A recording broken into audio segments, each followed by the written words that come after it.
Hi guys, so for this project, you're going to be doing a more in-depth persuasive writing piece.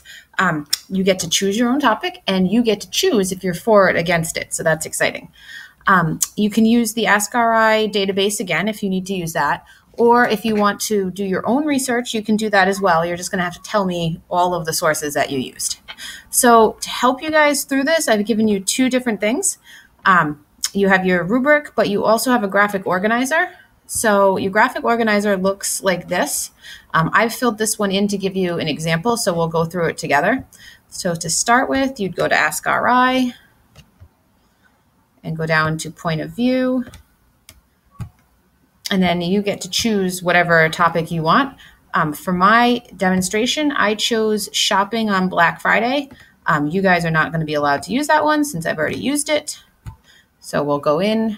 Again, we have the overview, and then we have the point and the counterpoint. So depending on how you feel on the topic, that's where you're going to start with, whichever one you choose. So for my demonstration, I am going to be for it. So on this graphic organizer, the first paragraph is going to be 3 sentences, and you need to put your topic. So the topic for me is shopping on Thanksgiving for Black Friday. My position is that I support it. And what am I going to do in this essay? In this essay, I'm going to present 2 arguments for why I support it. Easy peasy. Paragraph 2 is going to be the first reason that you support it. This needs to be 5 sentences. So coming over here, I open up my article, which is for it. And I read through it and I look for a couple reasons and some things that go along with them. So the first reason I found is that stores, the reason that stores open early is because people want them to. So one of the things that supports that I'll mention is that sales are huge that weekend and that the lines to get in are really long, which shows that people want the stores to be open. So then I go back to my article and I look for another reason for that. And the second reason I found, moving into the third paragraph, is that the stores need the sales and the money that they get on Black Friday. One of my supporting facts is that stores never know how much money they're going to make from month to month, but on Black Friday and that big holiday weekend, it's one weekend that they really know that they're going to get a lot of money. So that's my second argument. Moving into the fourth paragraph, this is where you're going to get into the counterpoint and the response. So this is going to draw on some of what you did in projects 5 and 6 when we looked at being for and against it. So for this, you're going to present the counterpoint, which is the other side's argument. So to do that, you need to look at the other article. And the other article says that Thanksgiving should not be a time for shopping. So I read through that and I found out what the other side's argument is.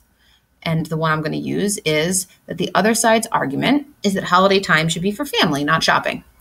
And then my response to that, so my counter argument to their counter argument to me, is that this is something that each person should be able to decide for themselves. If someone wants to stay home with family, they can. No one is making them shop.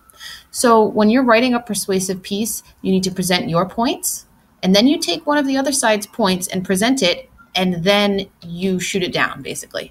So I presented the other side's the other side's case, which is that it should be shopping is only, I presented the other side's case saying that holiday time should be families only.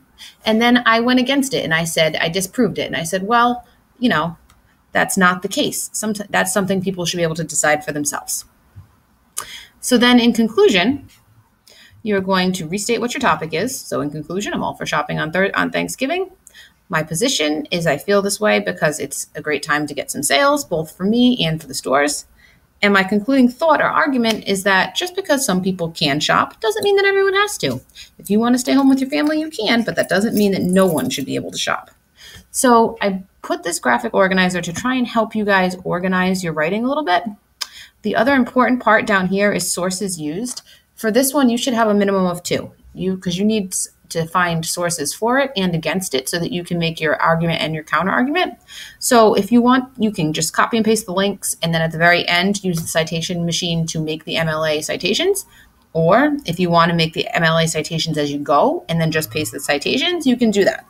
So for me, I just posted the links. And then what I'll do at the very end, once I've written everything, is go to the link and use that to make my MLA citation on Citation Machine.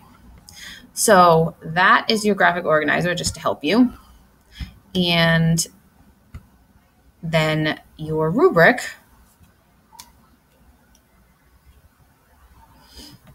looks like this. So you're going to go to your website and you're going to make a new tab and you're going to call it Persuasive Issue.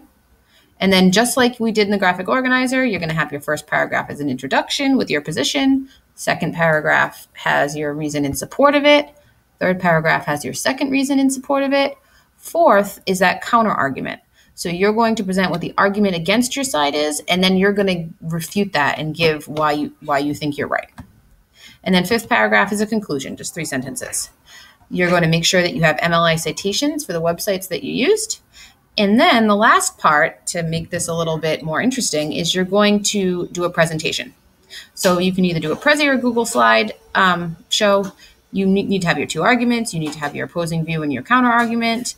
You need to have the MLA citations, picture, and video. So you should probably figure each paragraph should be a slide, and then maybe put some pictures on there, put some videos, and then as usual, you're just going to share that with me through Classroom. And let me know if you have any questions. Good luck.